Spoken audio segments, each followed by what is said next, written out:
Assalamualaikum warahmatullahi wabarakatuh. Selamat pagi. Pada kesempatan kali ini kami ingin sedikit menjelaskan sistem informasi pengambilan keputusan disusun guna memenuhi mata kuliah sistem informasi manajemen. Sebelumnya saya ingin memperkenalkan nama-nama kelompok kami, yaitu Riki Maulana, Didi Maulana, Yori, Syukralillah, Reza Palevi, dan Muhammad Kayat. Konsep pengambilan keputusan untuk sistem informasi. Pendahuluan. Banyak manajer yang bergantung pada metode penyelesaian masalah secara informal. Percaya pada tradisi menyebabkan para manajer mengambil keputusan yang sama dengan keputusan terdahulu untuk masalah atau kesempatan yang sama. Meminta saran kepada yang berwenang dan mengambil keputusan berdasarkan saran seorang ahli atau manajer tingkat yang lebih tinggi. Menurut Haber A, ada 3 tahap pokok. A. Penyelidikan, mempelajari lingkungan atas kondisi yang memerlukan keputusan. B. Perancangan, mendaftar, mengembangkan dan menganalisis arah tindakan yang mungkin. Hal ini meliputi proses-proses untuk memahami, menghasilkan, pemecahan, dan menguji kelayakan pemecahan tersebut. C. Pemilihan, memilih arah tindakan tertentu dari semua yang ada. Menurut Rubenstein dan Haberstroh, langkah-langkah dalam mengambil keputusan. A. Pengenalan persoalan atau kebutuhan. B. Analisis dan laporan alternatif-alternatif. C. Pemilihan alternatif yang ada. D. Komunikasi dan pelaksanaan keputusan. E. Langkah lanjutan dan umpan balik hasil keputusan. Neumann, Schumer, dan Warren Merency. Langkah pengambilan keputusan. Pembuatan suatu diagnosis, penemuan penyelesaian alternatif-alternatif, penganalisaan dan pembandingan alternatif-alternatif, pemilihan rencana yang diambil. Elbing menyatakan proses pengambilan keputusan dalam organisasi mencakup identifikasi dan diagnosis masalah, pengumpulan dan analisis data yang relevan, pengembangan dan evaluasi alternatif-alternatif, pemilihan alternatif terbaik, implementasi keputusan dan evaluasi terhadap hasil. 2. Kerangka kerja dan konsep untuk pengambilan keputusan. Ada beberapa cara untuk mengklasifikasikan pengambilan keputusan. Pemahaman terhadap kerangka kerja dan konsep akan bermanfaat untuk pembahasan berikutnya. Sistem pengambilan keputusan. Sebuah sistem keputusan yaitu model dari sistem dan mana keputusan diambil. Dapat tertutup atau terbuka. Sebuah sistem keputusan tertutup menganggap bahwa keputusan dipisah dari masukan yang tidak diketahui dari lingkungan. Dalam sistem ini pengambilan keputusan dianggap A. Mengetahui semua perangkat alternatif dan semua akibat atau hasilnya masing-masing. B. Memiliki metode yang memungkinkan dia membuat urutan kepenting semua alternatif. C. Memilih alternatif yang memaksimalkan sesuatu, misalnya laba, volume penjualan, atau kegunaan. Sebuah sistem keputusan terbuka memandang keputusan sebagai berada dalam sesuatu lingkungan yang rumit dan sebagai tak diketahui. Dibandingkan dengan ketiga anggapan model tertutup, model keputusan terbuka menganggap bahwa pengambilan keputusan A. Tidak mengetahui semua alternatif dan semua hasil. B. Melakukan pencarian secara terbatas dan menemukan beberapa alternatif yang memuaskan. C. Mengambil suatu keputusan yang memuaskan tingkat aspirasinya. Pengetahuan tentang hasil. Suatu hasil menentukan apa yang akan terjadi bila sebuah keputusan diambil dan atau arah tindakan diambil. Dalam analisis pengambilan keputusan, biasanya dibedakan 3 jenis pengetahuan yang berhubungan dengan hasil, yaitu A. Kepastian, yaitu pengetahuan yang lengkap dan akurat mengenai hasil tiap pilihan. Hanya ada suatu hasil untuk setiap pilihan. B. Resiko, yaitu hasil yang mungkin timbul dapat diidentifikasi dan suatu kemungkinan peristiwa dapat diletakkan pada masing-masing hasil. C. Ketidakpastian, yaitu beberapa hasil mungkin timbul dan dapat diidentifikasi tetapi tak ada pengetahuan mengenai kemungkinan yang dapat diletakkan kepada masing-masing hasilnya. Tanggapan keputusan. Keputusan dapat digolongkan sebagai terprogram atau tidak terprogram berdasarkan kemampuan organisasi atau individu untuk mengadakan perencanaan atau proses pengambilan keputusan. Seperangkat aturan atau produser keputusan. Keputusan tidak terprogram adalah keputusan yang terjadi hanya satu kali atau berubah setiap saat diperlukan. Keputusan dalam suatu sistem keputusan terbuka adalah tidak terprogram karena tidak mungkin menspesifikasikan sebelum semua faktor. Uraian tentang pengambilan keputusan. Sebuah model pengambilan keputusan yang memberitahukan pengambilan keputusan bagaimana seorang dai harus mengambil segolong keputusan disebut model normatif atau perspektif. Sebuah model yang menguraikan bagaimana sesungguhnya pengambilan keputusan mengambil keputusan disebut model deskriptif. Model deskriptif berusaha menjelaskan perilaku sebenarnya dan karena itu telah dikembangkan terutama oleh para ilmuwan keperilakuan. Kriteria untuk pengambilan keputusan. Kriteria untuk memilih di antara alternatif-alternatif di dalam model normatif adalah pemaksimalan atau maksimisasi. Tujuan ini bila dinyatakan dalam bentuk kuantitatif dianggap sebagai fungsi objektif sebuah keputusan. Pandangan tradisional tentang kriteria pengambilan keputusan yang mengandung resiko adalah pemaksimalan nilai yang diharapkan. Sebuah pandangan alternatif pada kriteria pengambilan keputusan adalah penguasaan.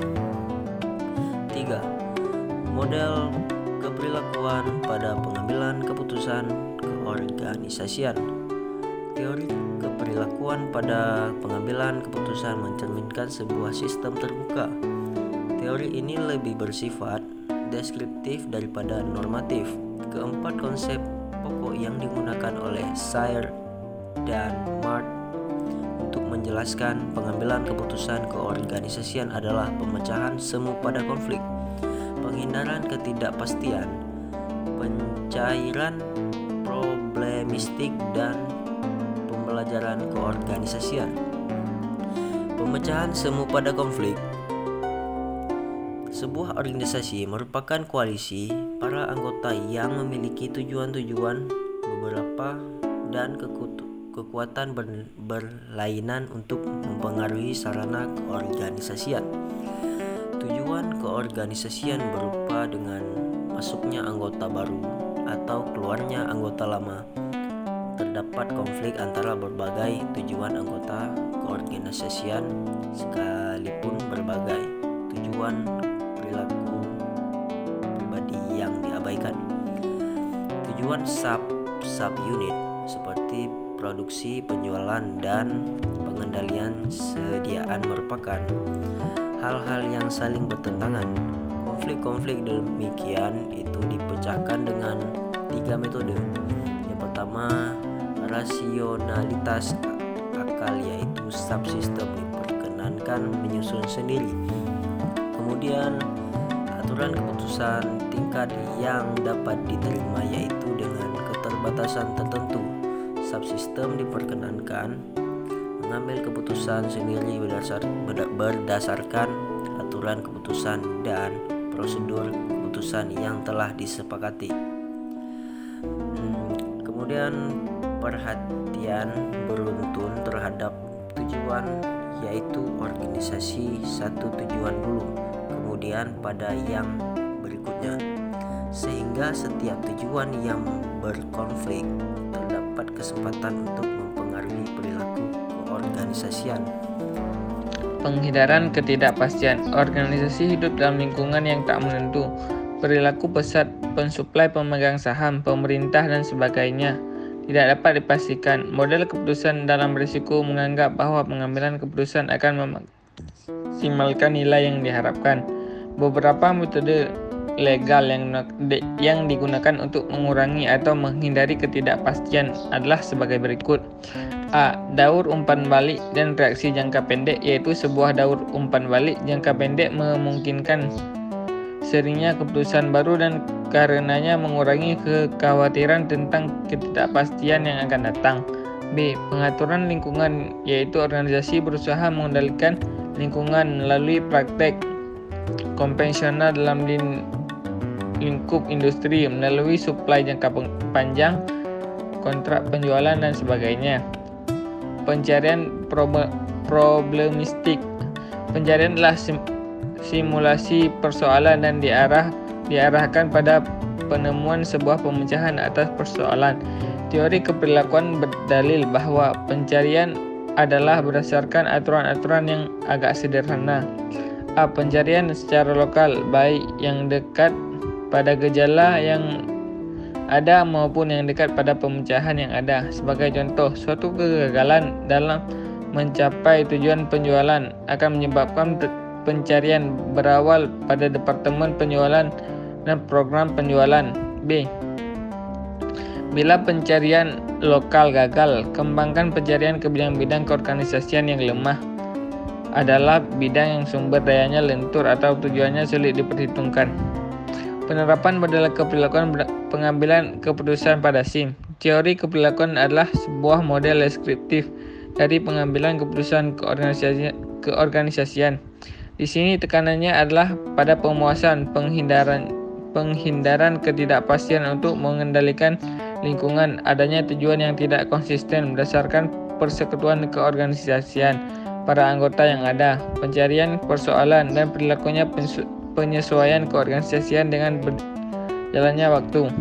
4. Pengaruh gaya kognitif atas pengambilan keputusan oleh individu.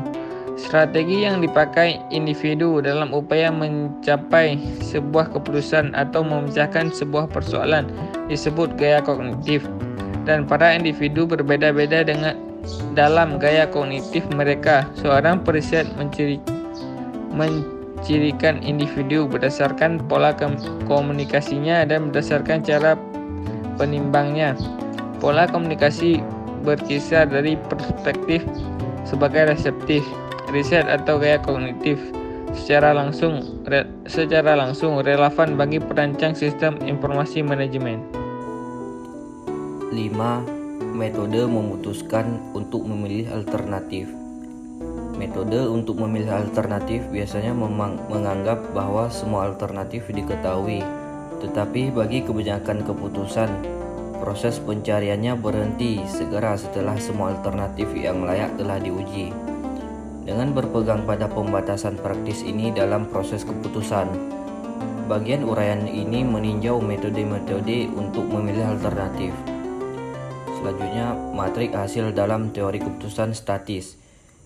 Istilah teori keputusan statis digunakan sehubungan dengan teknik mengevaluasi hasil potensial dari tindakan-tindakan alternatif dalam sebuah situasi keputusan. Ini adalah model sistem keputusan tertutup, sehingga semua alternatif dan hasil-hasilnya dianggap diketahui. Pengambil keputusan memiliki suatu sasaran, seperti misalnya memaksimalkan laba. Metode penyajian data dalam teori keputusan adalah sebuah matrik hasil atau pohon keputusan. Terima kasih atas perhatiannya. Kurang lebih kami mohon maaf. Demikian akhir presentasi kami. Semoga bermanfaat untuk kita semua. Semoga apa yang kami sampaikan barusan adalah awal untuk kita menerjang badai kehidupan. Terima kasih.